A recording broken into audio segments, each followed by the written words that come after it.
Today with another installment of Drive-By Politics. Today we have former Governor of Louisiana Buddy Roemer, and as we were talking about today at the Waffle House, we're going to talk about the stimulus package that just passed Congress. What do you think, Governor?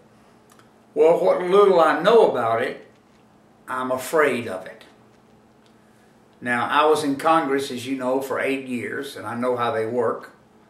No one read the bill. And let me say it again. I don't mean a few read it. No one read it. They're all specialized, so they read their section. So you have a bill that's spending about $1 billion a page of our tax money, and no one's read it.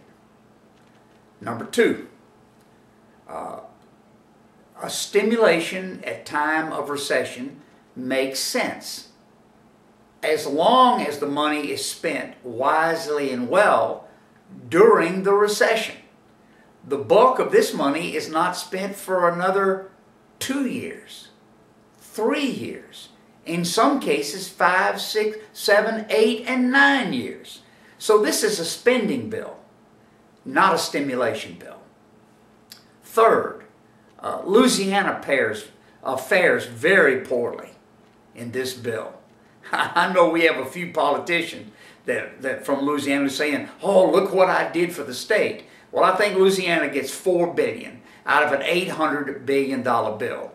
That's $1 out of every 200 is spent in Louisiana. Last time I checked, we were one state out of 50, and if we're only getting $1 out of every 200, we only got 25% of what the average state got.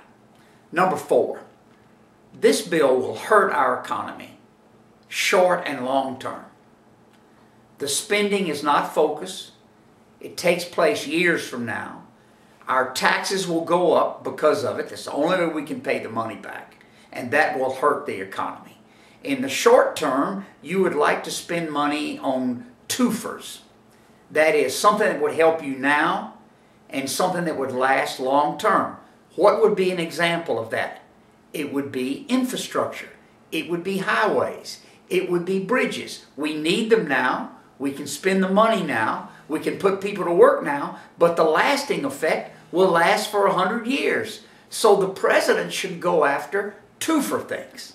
Finally, as a conservative, particularly as a fiscal conservative, this bill is shocking. It spends money we don't have. We'll have to borrow it from the Chinese. When we pay it back, they'll have to raise our taxes. Inflation will go up. Interest rates will go up. And this will hurt our economy. This is a bad bill. Oh yes, by the way, this bill undoes all the progressive, conservative things done by Ronald Reagan and George W. Bush. Let me give you one example. Welfare reform. We passed in the Reagan years, I was proud to be part of it, we passed a bill that required able-bodied people to work if a job was available before welfare benefits could be extended. This bill undoes all of that. This is a dangerous bill. It hurts America. It's not good for our state or our country. That's my opinion. And by the way, I'm not a guy that says that there's no role for the government here. The government should lower tax rates for investors, capital gains, which John Kennedy did when he was president. This bill should help people who are hurting now in terms of food stamps and unemployment benefits. I don't mind that at all. This bill should be a twofer. Infrastructure, short-term help, long-term help. This bill does very little in either of those three areas. Thank you, Governor, for being with us today. We appreciate it. we'll see you again at the Waffle House Institute of Higher Thinking. Sounds good, man. My lips are smacking. Appreciate it. I'm glad you do it, Pat. This is going to be cool. If you need something more, call me. I'll Okay, slip back okay. over.